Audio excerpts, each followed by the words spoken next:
Today, boys and girls, we're going to be reading the story called Owen. Look at how big this book is. Do you see how big it is? It can cover my whole body. So I'm going to read this big book to you today, and we're going to learn all about this little boy named Owen and his blankie. Okay, Owen had a fuzzy yellow blanket. He'd had it since he was a baby. He loved it with all his heart. "Fuzzy goes where I go," said Owen. And Fuzzy did. Upstairs, downstairs, in between, inside, outside, upside down. "Fuzzy likes what I like," said Owen. And Fuzzy did. Orange juice, grape juice, chocolate milk, ice cream, peanut butter, applesauce cake. What happened to Fuzzy? Fuzzy got dirty. "Isn't he getting a little old to be carrying that thing around?" asked Mrs. Tweezer. "Haven't you heard of the blanket fairy?" Owen's parents hadn't. Mrs. Tweezer filled them in. That night, Owen's parents told Owen to put Fuzzy under his pillow. In the morning, Fuzzy would be gone, but the blanket fairy would leave an absolutely wonderful, positively perfect, especially terrific big boy gift in its place.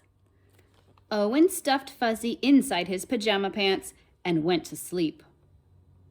"No, blanket fairy," said Owen in the morning. "No kidding," said Owen's mother. "No wonder," said Owen's father. Why wasn't there a blanket fairy? Did Owen put the blanket under his pillow? Where did he put it? Inside of his pants. "Fuzzy's dirty," said Owen's mother. "Fuzzy's torn and tattered," said Owen's father. "No," said Owen.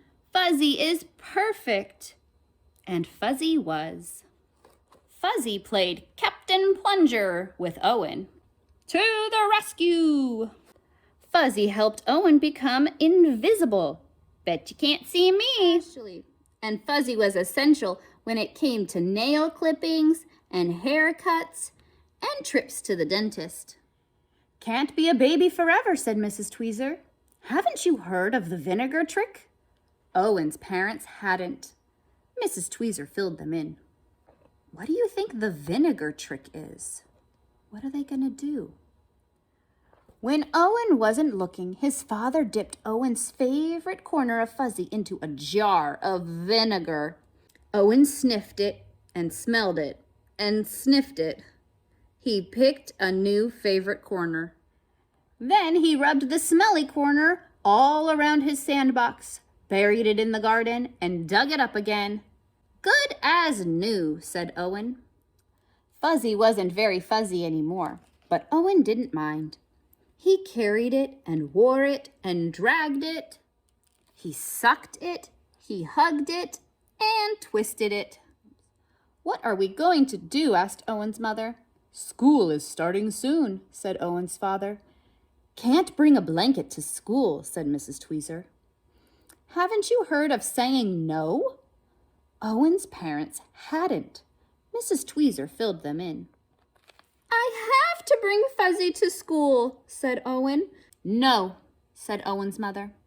"No," said Owen's father. Owen buried his face in Fuzzy. He started to cry and would not stop. "Don't worry," said Owen's mother. "It'll be all right," said Owen's father. And then suddenly Owen's mother said, "I have an idea." It was an absolutely wonderful, positively perfect, especially terrific idea. First she snipped, and then she sewed. Then she snipped again and sewed some more. Snip, snip, snip, sew, sew, sew. Dry your eyes, wipe your nose. Hooray, hooray, hooray.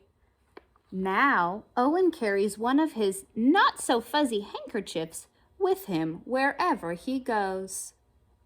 Do you see? Mom cut up Fuzzy and made lots of little tiny fuzzies so that Owen could take it with him. And Mrs. Tweezer doesn't say a thing.